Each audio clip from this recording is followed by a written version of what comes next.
स्वागत एक बार फिर से आपका। और अब अगले जो 4 स्टॉक्स हैं उसमें कल आपको याद होगा नेस्ले दिखाइएगा स्क्रीन पे, बहुत ज़बरदस्त तेज़ी थी मार्केट में। एफएमसीजी स्टॉक ऊपर से मतलब एफएनओ टॉप गेनर में गिने तो ऊपर से 6, 7, 8 वही थे, सारे बड़े बड़े उसमें तेज़ी बन रही थी। तो उसमें से एक हमने सिर्फ इसलिए लिया क्योंकि जिस खबर पे ये चल रहे थे, जो बड़ी इंपॉर्टेंट खबर है कि AC नीलसन ने जो अपना जो क्विक सर्वे करता है उसमें 5-6 क्वार्टर के बाद दिख रहा है कि रूरल डिमांड जो है ना, छोटे शहरों की डिमांड को आउटपेस कर गई है। ये बहुत सिग्निफिकेंट है। और कल ही सुबह मैं बात कर रहा था मैरिको की मैनेजमेंट से, पवन अग्रवाल CFO से, उन्होंने भी सेम बात कही कि रूरल डिमांड जो है काफ़ी क्वार्टर्स के बाद पिकअप हो रही है। और आप देखिए कल मैरिको 9% गया था, जबकि रिजल्ट उतने कोई खास नहीं थे, लेकिन 9% ऊपर गया था। तो मुझे लगता है कि ये पूरे FMCG सेक्टर के लिए एक फंडामेंटल रैली है। जो ये तर्क दिया जाता है कि डिफेंसिव चल रहा है क्योंकि सारा मार्केट गिरा, वो गलत है। रीज़न है इसके पीछे और FMCG यहाँ से बड़ी रैली दिखाएगा। तो मैंने उसमें से एक नेस्ले रख लिया कि देखते हैं आज क्या मूव होता है। खबर नेस्ले वाली, ये नीलसन वाली है। 8वां 9वां स्टॉक HP BPCL है। कल इसमें बोनस की इतनी शानदार खबर के बावजूद स्टॉक पिट गया क्योंकि मार्केट पूरा गिर रहा था। मुझे लगता है इसका असर होगा और बोर्ड बैठक बहुत जल्दी होने वाली, 9 तारीख को है शायद, तो इन दोनों को ग्रीन में रख के चल सकते हैं। और 10वां स्टॉक है UPL। इसको मानसून के लिए हमने रखा है। इसकी भी ज़बरदस्त धुनाई हो रही है। 450 रुपये तक गिरा था, फिर ऊपर गया, फिर लोगों ने इसको पिटाई कर दी। लेकिन मुझे लगता है इसमें रिकवरी आ सकती है अगर मार्केट सुधरा तो UPL को ग्रीन में लेके चल सकता है। 10 हो गए। ये रूरल गजब कर रहा है और सरप्राइज कर गया सबको। कल पिडिलाइट ने भी कहा कि रूरल आउटपेस कर रहा है अर्बन को। कल एक बहुत इंटरेस्टिंग किसी ने एक बहुत बड़ा एक पीस लिखा है, आर्टिकल, कि मुझे लगता है कि अब नए जो अमीर पैदा होंगे वो छोटे शहरों और रूरल इलाके में होंगे क्योंकि वहाँ बहुत ग्रोथ हो रही है। 1.5 साल पहले NCIR की एक रिपोर्ट पर शो कर चुका हूँ मैं कि किस तरह से मिडिल क्लास बढ़ रहा है। जो बनेंगे वो छोटे इलाके, अपना न्यू रिच आपको स्मॉल टाउन से चलो मिलेगा। भोपाल चले भैया। यहाँ तो यहाँ तो भीड़ में खो जाएंगे।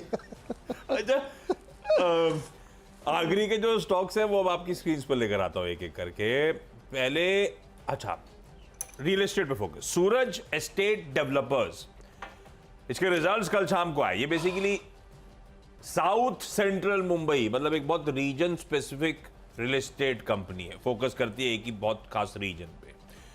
आए 103 करोड़ रुपए इसने क्लॉक करी Q4 में। मुनाफा उसके सामने 18% बढ़ के 19.5-20 करोड़ रुपए पे पहुंचता हुआ। इन रिजल्ट के साथ ऐसी देख रहा था, पिछले पूरे साल का EPS था 10 रुपए 10 पैसे का, और इस साल डबल हो गया 19 रुपए 39 पैसे, इस तरह से EPS में। और एक और अच्छी बात दिखी मुझे, क्योंकि प्रेजेंटेशन पड़ी हुई है, नेट डेट जो है 565 करोड़ से रिड्यूस होकर 315 करोड़ रुपए, 44% गिरी।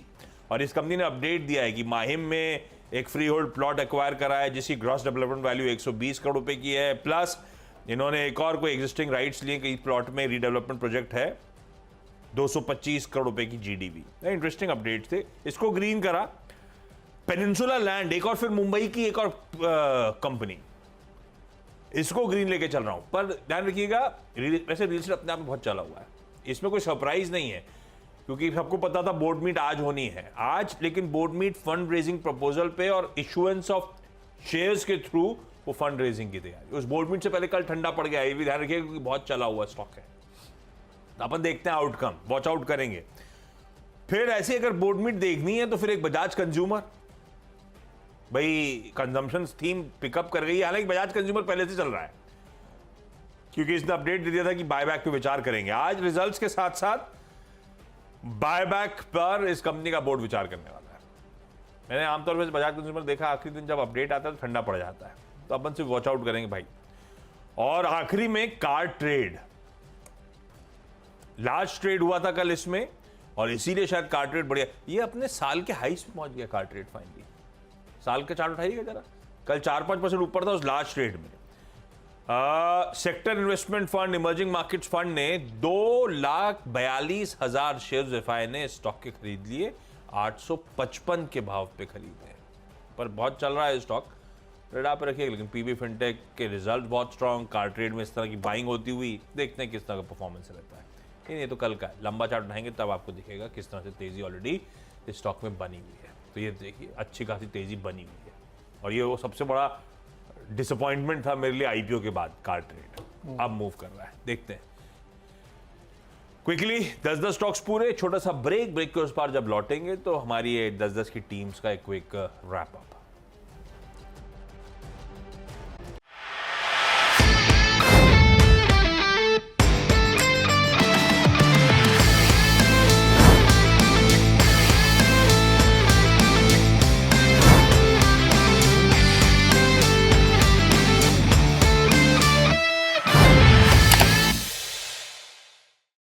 बता दें कि मनी कंट्रोल पर दिए गए विचार एक्सपर्ट्स के अपने निजी विचार होते हैं।